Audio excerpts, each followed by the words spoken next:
আমাদের পাশের বড় রাষ্ট্র ভারতের যে প্রদেশটি আমাদের সঙ্গে যুক্ত ভাষায় এবং সীমানায় পশ্চিমবঙ্গ, সেই পশ্চিমবঙ্গের রাজ্যের যে ক্ষমতা পেয়েছে, মুখ্যমন্ত্রী হয়েছেন, তার নাম শুভেন্দু অধিকারী। বিজেপি বা হিন্দু জাতীয়তাবাদী বলে তারা, সাম্প্রদায়িক যে দলটি বা ভারতের রাষ্ট্রীয় ক্ষমতায় রয়েছে, ওই দলটি এতদিন পর্যন্ত পশ্চিমবঙ্গে তাদের ক্ষমতা বা তাদের নিয়ন্ত্রণাধীন দলের পরিচালনায় নিতে পারেনি, কিন্তু এইবার পারল। শুভেন্দু অধিকারী বাংলাদেশে পরিচিত একটি নাম। এটা পাশের রাজ্য হওয়ার কারণে অথবা বাংলাভাষী একটা রাজ্য হওয়ার কারণে এমনটাই শুধু না, এই জন্যেই না, বরং তার অনেক উগ্র বক্তব্য রয়েছে বাংলাদেশের মুসলমানদেরকে নিয়ে এবং তার দেশের মুসলিম বাংলাভাষী নাগরিকদেরকে নিয়ে, উর্দুভাষী নাগরিকদেরকে নিয়ে। তো সেই শুভেন্দু অধিকারী পশ্চিমবঙ্গের ক্ষমতায় এসেছে। আসামেও অতি সম্প্রতি বিজেপি, বর্তমান ক্ষমতাসীন সরকারের দল যেটা, যারা হিন্দু সাম্প্রদায়িকতা, হিন্দুত্ববাদ দিয়ে পুরো ভারতবর্ষে মুসলমানদেরকে নানানভাবে আক্রান্ত করছে, ঘায়েল করছে, তাদের ক্ষমতা এখানে চলছে।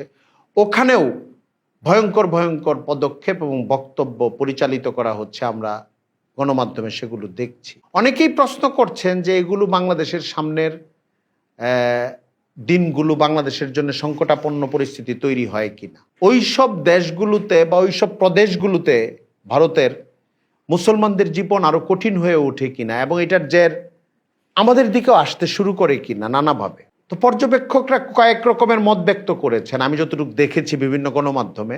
কেউ কেউ বলেছেন যে পশ্চিমবঙ্গের মুসলমানদের জন্য গাজার মতো একটা দিন শুরু হতে পারে, বা ফিলিস্তিনের মুসলমানদের মতো তাদের প্রথম দিককার পরিস্থিতির মতো একটা দিন শুরু হতে পারে। সেখানে তারা কুণ্ঠাসা হতে থাকবেন, যেটা গোটা ভারতবর্ষেই কিছুটা শুরু হয়ে গেছে। ভারতের বিভিন্ন প্রদেশে, বিশেষ করে বিজেপি নিয়ন্ত্রণাধীন প্রদেশগুলোতে এটা ব্যাপক, উত্তরপ্রদেশ সহ। শুধু গরু জবাইয়ের অভিযোগেই বহু মানুষকে হত্যা করেছে তারা। নামাজের জামাত, ঈদের অথবা জুমার যদি মসজিদ পার হয়ে বাইরে এসেছে, সেই সব জায়গায় মুসল্লিদের উপরে বেধড়ক মারধর করা, আক্রমণ করা। খোলা কোনো পরিসরে কেউ নামাজ পড়তে গিয়েছে জামাত না পাওয়ার কারণে, ফাঁকে একটা পর্যটন স্পটে বা কোনো জায়গায়, সেখানে অনেক ধরনের ঘটনা, দুর্ঘটনা তারা ঘটানোর চেষ্টা করেছে। আমি আপনার সঙ্গে কথা বলছি, এর একটু আগে আমি দেখেছি যে ভারতে নতুন নির্বাচিত পশ্চিমবঙ্গের একজন বিজেপির বিধায়ক, এমপি আর কি ওই অঞ্চলের, উনি বক্তব্য দিয়েছেন যে সামনে যে কুরবানি ঈদ হবে, ওইখানে কোনো পশুকে কুরবানি করতে হইলে 14 বছর বয়সী হতে হবে। এটা তার একটা মন গড়া আরোপিত একটা শর্ত। কোরবানির শর্তের মধ্যে মুসলমানদের কাছে গরু পর্যায়ের পশুর জন্য 2 বছর, আর ছাগল দুম্বা পর্যায়ে 1 বছরের পার করলেই কুরবানি হয়ে যায়। কিন্তু তার কথাটা মাসলার জন্যে না, একটা শর্ত আরোপ করার জন্যে, যে 14 বছর পার হইতে হবে এবং নিয়ম কানুন মেনে কুরবানি করতে হবে। এটা এখনো মুখ্যমন্ত্রী বলে নাই, কিছু একজন বিধায়ক বলে দিয়েছে। আমরা দেখেছি ভারতে গত কয়েক বছর বা 1.5 দশক যাবৎ বিজেপি ক্ষমতার থাকা অবস্থায় ওরা যখন যেটা মনে চেয়েছে মুসলমানদের উপর চাপিয়ে দিয়েছে। এই জন্য পর্যবেক্ষকদের বক্তব্য নকল করে আমরা বলতে পারি একটা সংকট মুসলমানদের উপরে যাবে ভারত, এটা মনে হয়, এটা আশঙ্কা করা যায়। এবং এটা যদি যায়, বাংলাদেশে মানুষের উপরেও এটার একটা প্রভাব পড়বে, নেতিবাচক প্রভাব পড়বে। এই প্রভাবটা কোন ধরনের প্রভাব, এটা সংজ্ঞায়িত করা এখন কঠিন। কিন্তু আমরা আরেকটা জিনিস নিয়ে শঙ্কার চোখে দেখি, সেটা হলো বিজেপির উত্থানের পরপর তাদের যে হিন্দুত্ববাদী মানসিকতা এবং উপমহাদেশব্যাপী হিন্দুত্ববাদ ছড়িয়ে দেওয়ার যে একটা আগ্রাসী চিন্তা, যেরকম ইসরায়েলে ইহুদিবাদীরা একটা গ্রেটার ইসরায়েল নির্মাণের চিন্তা করছে, এখানে হিন্দুত্ববাদী একটা সর্বব্যাপী উপমহাদেশব্যাপী হিন্দুত্ববাদ ছড়িয়ে দেওয়ার একটা আগ্রাসী চিন্তা রয়েছে, প্ল্যান রয়েছে, ডক্ট্রিন রয়েছে। তাদের 47 পূর্ব আমলটা তারা আবার ফিরিয়ে আনতে চায়, অথবা তার চেয়েও আরো বড় করে আনতে চায়, এবং সেটা হিন্দুত্ববাদের দ্বারা, হিন্দুত্ববাদের ছায়াতলে আনতে চায়। এরকম একটা প্ল্যান তাদের রয়েছে। তো তারা এই যে একটা স্বপ্ন ছড়িয়ে দিয়েছে গত আপনি 4-5 বছরে, বাংলাদেশের ভেতরে এটার অনেক নমুনা দেখবেন। এটা একটা আশঙ্কার জায়গা। অনেক পর্যবেক্ষকের সঙ্গে আমার কথা হয়েছে, নাগরিকদের সঙ্গে কথা হয়েছে।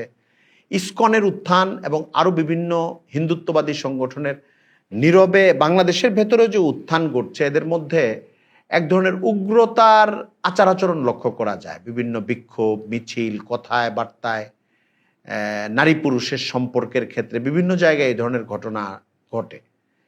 তো পশ্চিমবঙ্গে এবং আসামে ওখানকার মুসলমানরা যদি ব্যাপকভাবে নির্যাতনের শিকার হতে থাকে এবং হিন্দুত্ববাদীদের ভেতরে একটা ভয়ঙ্কর আস্ফালন প্রকাশ পেতে থাকে, এটার একটা নেতিবাচক প্রভাব আমাদের এই দেশের ভেতরের হিন্দুদের ভেতরেও এটা সংক্রমিত হওয়ার সম্ভাবনা আছে। এই জন্য আমি প্রশাসন, মিডিয়া, ধর্মপ্রাণ মুসলমান সবাইকে উস্কানির বাইরে থাকতেও অনুরোধ করব, একই সঙ্গে সতর্ক চোখ বজায় রাখতে অনুরোধ করব, যে এরকম কোনো আলামত দেখা গেলেই তাকে জব্দ করা, যেন হানাহানি করে কোনো পরিবেশ বাংলাদেশে তৈরি না হয়। 3 নম্বর একটা দিক আমি আপনার কাছে পেশ করতে পারি শুভেন্দু অধিকারীর এই ক্ষমতা আরোহণের পরবর্তী সময়ে, সেটা হলো যে ভারতে যেসব জায়গায় বিজেপি ক্ষমতায় আসছে, শুধু সেসব জায়গায় না, ভারতের প্রায় সব জায়গাতেই রাজনীতিকদের নতুন চেষ্টার বদৌলতে তাদের একটা হিন্দুত্ববাদীকরণের একটা পর্যায়ে চলে এসছে। আমি বিভিন্ন নিউজের ফেসবুকে ওদের কমেন্ট দেখেছি, মানে যতটা না পলিটিক্যাল ক্যারেক্টারদের কমেন্ট হিন্দুত্ববাদী, তার চেয়ে অনেক বেশি মানে আপনার হিন্দুত্ববাদী কমেন্ট দেখা যাচ্ছে সাধারণ হিন্দু নাগরিকদের, যাদের কেউ ভারতে অবস্থানকারী পশ্চিমবঙ্গে, কেউ আমাদের দেশে অবস্থানকারী মুসলমানদেরকে একটু ব্যঙ্গ করা, একটু বিদ্রূপ করা, একটু অপমান করা, এইসব শত শত কমেন্টে তাদের অংশগ্রহণ এবং তাদের মনোভাব, সেখানে মনোভাবের একটা ছায়া বা ছবি ফুটে ওঠে। এটা একটা ভয়ঙ্কর জিনিস। এটা আসলে উপমহাদেশের মুসলমান এবং হিন্দু দুইটা সম্প্রদায়ই তো বড়, এবং তারাই বড় সংখ্যায়। এই পরিস্থিতিটাকে কোন দিকে নেয়, খুব সতর্কতার সঙ্গে, খুব সচেতনতার সঙ্গে এই জায়গাগুলোকে ব্যাখ্যা করা, বিশ্লেষণ করা এবং পদক্ষেপ নির্ণয় করা। বিশেষ করে যারা শান্তির কথাই বলেন, সহাবস্থানের কথাই বলেন, আমিও তাদের সঙ্গে জোর দিয়েই বলবো যে এটা নিছক চোখ বন্ধ করে আপনারা পারবেন না। হিন্দুত্ববাদের এই উত্থানের সময় উপমহাদেশে ওইদিকে পাকিস্তান, আফগানিস্তান, এইদিকে বাংলাদেশ, মুসলিম প্রধান কয়েকটা দেশ, এই দেশগুলোর মুসলমানরা যদি ভারতবর্ষের বা ভারতের হিন্দুত্ববাদী যে উত্থান, এটার ব্যাপারে শুধু নীরব থাকেন আর চোখ বন্ধ রাখেন, তাহলে সম্পর্ক সুন্দর থাকবে। ব্যাপারটা এরকম না, বরং প্রতিরোধের চিন্তা এবং এটা বেড়ে কোন দিকে যাচ্ছে এটা মনিটর করার চিন্তা যদি এই রাষ্ট্রগুলো, রাষ্ট্রের গোয়েন্দারা, তাদের আইন শৃঙ্খলার লোকেরা না করেন, রাজনীতিকরা না করেন, এবং উস্কানিমূলক জায়গাগুলোকে বন্ধ করার ব্যবস্থা না রাখেন, তাহলে এই পরিস্থিতি খুব সুন্দর থাকবে না। আপনারা ভালো থাকলেও তারা ভালো থাকতে দিবে না। এই জন্য যথাযথ পদক্ষেপ রাখা এবং সতর্ক থাকা, সংযত থাকা। শুভেন্দু অধিকারীর এই নতুন তার ক্ষমতা গ্রহণের মধ্য দিয়ে যে একটা সিগন্যাল বা একটা সংকেত এসেছে, এই সংকেতটার যথাযথ মর্ম অনুধাবন যেন সবাই করতে পারে এবং পদক্ষেপ নির্ণয় ঠিক করতে পারে, এটার আহ্বান জানাবো। আল্লাহ তাআলা আমাদেরকে শান্তির সঙ্গে এবং শৃঙ্খলার সঙ্গে, পারস্পরিক সহাবস্থানের সঙ্গে বসবাস করার তৌফিক দান করুন।